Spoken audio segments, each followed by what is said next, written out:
Hi, guys. Welcome into Post-Show Headlines. I'm Andrew Salciunas with my man, John Kincade. Stay away from me. I'm under the weather. When you have a child who coughs and sneezes on you, and you just got to deal with it because you don't want the kid to be sad, because if you put the kid down, he cries. Do you want me to be sad? Get me sick. Yeah. Especially with my wife and daughter heading to Disney World later this week. Yeah, you got a bachelor pad. And if I'm sick while they're away, that's going to make me sad. Well, and then your life will be sad. Yes. I'll come over with a bowl of soup for you if sure that you is will. the case, because I know you can't fend for yourself. No, I can't. So I'm going to be terrible. All right, Post-Show Headlines, 5 topics, 2 minutes each, and then we get the hell out of here. Like, subscribe. Thank you, as always, on our YouTube feed. I'll get us started with the big news of the day, Johnny. Yes. Which was the schedule release Game 1. Woo! Eagles-Cowboys to open up the season. I love it. Thursday, September 4th, 8:20 NBC. I wish the Cowboys games were later on in the year, just preference, but I'm excited for it. Like, that's a great start, right? I remember what Schefter said to us last week. You would have watched regardless of who any of the two teams were. So obviously we have the Eagles to our benefit, but it could have been Eagles-Bears we would have watched. It could have been Eagles-Giants we would have watched. We're watching any game that was going to be. Eagles-Cowboys still has that lure for people, so that's exciting. But why do you, because you are someone who the Eagles-Cowboys doesn't mean as much to you. Correct. So why do you wish it was later in the year? I just like divisional games later on in the season. Okay. The importance of them. But you got to have a divisional game in the first couple of weeks. Every team usually has one. Yeah, but just a start right away. I'm not a big start right away with the division. It's like baseball. They do the interleague play now throughout the course of the season. Right. Like, I liked it when it was actually special and it meant something. A week 1 divisional game kind of throws me off a little bit, but that's okay. If it wasn't Cowboys, who would you have picked? Who would have I wanted the Rams. I wanted it to be the Rams rematch game. I wanted the Rams to come in there when it was like 90 degrees in Philadelphia. Yeah. Because the Rams were complaining about if it hadn't been for the snow, right, it would have been a different game. Because I think it would have been a bigger ass whooping than it was in the snow. I love that. So I would have enjoyed that. I would go with the Lions just because of the health factor. Oh my God, we never had a chance to play. Because we all thought that was the destined NFC Championship game. Sure we did. But we thought it was going to be in Detroit. Yeah, and it ended up being Eagles Commanders, and it would have been here, which was amazing. But that would have been my pick. But Eagles Cowboys still has that luster for a lot of people. It's going to be a great game. It's going to be an awesome start. That entire week, starting Tuesday, because we're going to be off Labor Day Monday. It's going to be a good challenge for the young secondary. Yeah, because of CeeDee Lamb and now also George Pickens. So it's going to be an interesting first game. But go Birds! They're a touchdown favorite already. That's crazy. On some books. That is crazy. Are you an NBA lottery question or conversation? Yeah, it's a question. What do you got? Okay, 76ers tonight. NBA draft lottery. 10.5% chance to get the 1 pick. 10.5% chance to get the 2 pick. 10.6% chance to get the 3 pick. 10.5% chance to get the 4th pick. So I'm going to ask you this question now. Do the Sixers deserve, their franchise, do they deserve to win the lottery? Are you asking me or are you asking the Sixers? Do the Sixers deserve to win the lottery? The way the Sixers treated their NBA compadres, the way the Sixers did the process, the way the Sixers did it, do you think the NBA gods, do you think they deserve to win the lottery? The NBA gods would have them get the 7th pick, which means it's not their pick. Because Karma. They made the decision midway through the season. Maxey could have come back. Paul George could have continued playing through his injury. They made the decision to tank. So the NBA gods could spite them and give them the 7th overall pick. But the NBA gods should not just think about the teams. The NBA gods have to think about the fans, John. Okay. And the Sixers fans have gone through pain, man. And I can't for the life of me see the number 7 pop up next to the Sixers name tonight, or you might need to call on me and make sure that I'm okay. And the Sixers have gone through pain, and the Sixers fans have gone through a lot. Yeah. So it absolutely could be. So the sports gods and NBA gods have to also take the fans into account, because those are the people that are attending the games and giving the money to the owners. And the Sixers fans have been incredible in attendance for the better part of 10 years. Yeah, and they made the statement this year. Deservedly so. So that was the one thing I had a problem with a lot of the Flyers season ticket holders, that when it was bad, they kept on going until finally there was like a time. Remember that Rangers game when the Rangers fans took over. Completely took over the Wells Fargo. So I think Chuck Fletcher was still Right. the GM of the team at that point. That was the first time where I remember Flyers fans finally not going. Like, I was proud of Flyers fans this year. They were buying in, stepping up, showing up. I think it'll be even better next year. I agree. But we'll see tonight. I think tonight's a little exercise in karma. And by the way, I think it's going to be a good night. Do it for the fans. I got a weird feeling it's going to be a good night. For the fans, man. All right. You and I have a similar feeling towards somebody dropping their resume. Okay. Daryl Morey, when he was on with Mike Missinelli last week, started doing the resume thing. Yes. When asked why he should still have his job. What other things, when you hear somebody say something, you go, all right, you're losing it a little bit. And one of the things that comes to my mind is the person that says, trust me, I know what I'm doing.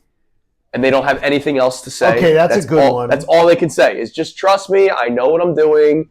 And that's it. They can't explain what they're doing. That's just all they'll tell you. I think that's a good one. I think it's the whenever I hear any reference to the past. Okay. Something that was done in the past, when it's a deflection away from what's going on in the present. Like Dave Dombrowski was a great I don't want to hear about executive. Hall of Fame. Yeah. Like, I don't want to hear Dave Dombrowski tell me, well, back in Detroit or back in Miami, we did this or whatever. I want to hear about today, and I want to hear about why you did it. I always think that's part of it. But when a guy like Dombrowski, who, by the way, has taken how many teams to World Series? 4? Multiple, yeah. So to me, that's different than the Daryl Morey resume. He's never been there. Gone to the never NBA even gone finals. never even gone to the table to have a chance to eat, to get the ring. That's different to me. Daryl Morey, I think, in my mind, had the worst interview of any executive in Philadelphia sports history the other day with Mike Missinelli that I've ever heard. Not Mike the questions. I think his answers, and I've got to tell you, and we like Daryl. Yeah, we do. You and I like Daryl.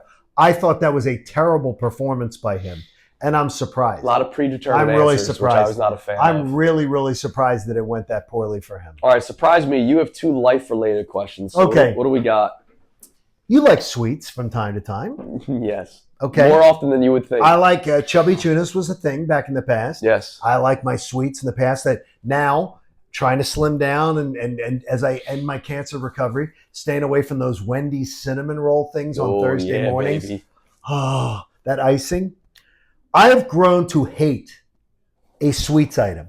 In fact, I'm ready to crown it now one of the worst things. Did you used to like it? No. Oh. I would eat it because I would be Porky Boy. So now you just and I would eat it. Now I just think it's one of the worst in the sweets category. The supermarket sheet cake. The supermarket sheet cake is really in the hierarchy of sweets.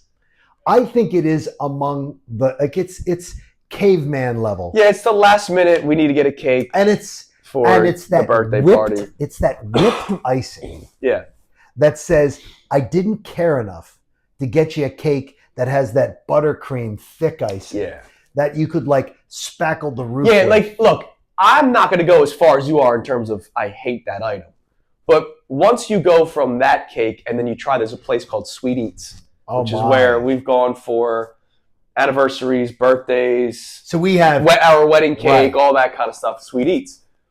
When you try that, and it's a cannoli cake. See, we have sophisticates. When you take that first bite, you realize the difference. The density of the cake, the thickness of the icing. Yeah. The moisture of the cake. Yes. A good moisture of the cake. Right. I mean, it's. So you've grown to hate this item. I've grown to hate the sheet cake from the store. It's the plastic coating. It's the sound of the plastic coming off it. I just hate it. You don't like the flowers? No. I just am not into it. So that's the dollop of icing. Done. And the cheap icing. Just don't like it. All right, what else? All right, last one. The big cooler came the other day. The Omaha Steaks. Oh, wonderful. Love it. Unload the Omaha Steaks cooler. Got to find room. With the grilled chicken breasts and everything. And then all the different cuts of meat coming out. Yeah. So the filet and the New York strip and the ribeye and everything. So I ask you, rank me your steaks as we're approaching Memorial Day. Filet is number 1. Filet is absolute. Now, I'm asking you as you're preparing on the grill, but also your preference is eating. So filet is absolutely filet is number one. but I will tell you. How hard is it on the grill, though? I've never grilled one. I think back to my childhood. My family, my dad, that's his favorite, filet.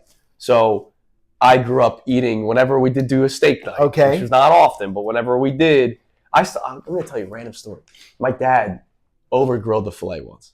Okay. Something happened, got caught up, and I remember him vividly, emotionally upset at the dinner table. Because look, steak's not cheap. No. Especially when it's for the family of four. No, right. And I remember being like, Dad, stop. Like, so it was just overcooked? Overcooked. He was so upset because he was looking forward to it. And now as an adult, you understand. I know that pain, right? Like there was one day where I was grilling and some oil crept off and it sparked the grill kind of caught on fire, right? And the chicken was completely burnt. And I was like, damn, I now know that pain that my dad suffered. Filet is my favorite. But I will tell you. What's second on the list? Oh, no, you know what? I'm sorry. Filet's 2. Whoa. London broil. You like the London broil? Love the London broil. Really? Number 1. Now, I like the London broil. Love London. But it has to be... Medium rare, baby. Medium rare. Medium rare. But I have a preference. A little mashed potato on the side. Gotta have it's got to have a little bit of the gristly... outskirts. coat. I got you. Okay. Yeah, that's fair. Okay, but I want it. You have to sear it. You want to sear it, but I want it sort of bleeding. Yeah, that's what I do with my T-bone. It's got to be. If it's not bleeding. Yeah. So T-bone is my steak of choice to grill because I know I've now perfected it. Okay. So a few weeks ago, I got one. Father's Day has become an annual tradition for me where I buy a T-bone. I have now perfected it where the further and further it goes toward the bone, the redder and redder it gets. Okay. But it's still hot on the outside, okay. right? It's not like it's cold once you get to the middle. So I have perfected, me personally, the T-bone. I'll give you one more little bust out here for you. I do this for Christmas, but I do it in the oven. Flank steak. Flank steak, okay. Stuffed with cheese and spinach. I get it from my Amish market. Have you ever had a spinellis? No. Okay, you got to look at what a spinellis is. Okay. You can find it, because if you like the flank steak, it's sort of like a... Sort of like that? A cut like that. Okay. But it's called a spinellis. It's awesome. But the other night at DePaul's Table in Ardmore, which if you have not eaten there, it is spectacular. It is a spectacular steakhouse. I had filet because my trainer suggests that to stay slim and to keep slimmer, filet may be what I have to go to. I tend to be a ribeye guy or a strip guy. Boy, it was like an experience in the mouth that was truly incredible. Interesting. It was truly incredible. The thing I hate about ordering a filet at a restaurant, you order the 8 ounce, but it's 8 ounce from pre-cooked. Right. And then it cooks down to like 6 ounces. That always bothers me. I feel like I'm being sold a bag of goods. But I would tell you, at DePaul's, it was ridiculous. And it was unbelievable. In fact, Logan, one of Olivia's friends, was sitting at the table and he was having his steak and he goes, I've never had steak before. And Olivia goes, what? I've cooked steak. His family didn't have a lot of steak dinners. Okay. And Olivia goes, I cooked steak at the apartment. We had steak as a group of friends that had steak. And he goes, I've had your steak. I've never had steak before. Oh, real steak. Okay. He goes, he was having filet. He goes, this is incredible. Yeah. I may be a filet guy now. It's great. It was unbelievable. Oh, so you agree that it's number 2 on my list. The London broil. That's London broil is great. My mom did a great London broil. All right. I found nobody else who does a great one, so the Salciunas one may be on the menu. Don't do this at home, kids. One day, I was having London broil at my parents' house. Okay. I was a teenager, and my buddy was over and everything. I started choking on it. I was too embarrassed. So I walked outside and did CPR to myself on the... CPR? You mean did the Heimlich? Or the Heimlich, sorry. On the edge of the deck. Oh, my God. I was too embarrassed to tell anyone. My God. I know someone else who saved their own life doing that to themselves. No, I wasn't by myself. I did it on a chair. Literally, yeah. I did it on the edge. At Temple University in the cafeteria at Johnson Hardware. I literally just stood up. I went like this, walked outside, and they were like, what the hell are you doing? And I started... Okay, that's weird. Yeah. Why would you not want somebody to save your life? I don't know. I was a dumb kid. Well, you were dumb. Yeah. Don't do that at home, kids. Did you unveil it? Listen, man. Today? It's been a rough day. All right, we're going to have a great rest of your day. Feel better. Headlines. We'll be back at it tomorrow. Yeah, I'm going to go home and take a nap. See you guys. Hey guys, Andrew Salciunas from Kincade and Salciunas. Thank you for checking out all of our stuff on YouTube. Make sure you click, like, subscribe on everything that you see. And of course, you can see everything from our YouTube feed. Full shows, interviews when John's being an idiot, which is like 15 times a day. So make sure you check out all of our stuff on YouTube. We appreciate it.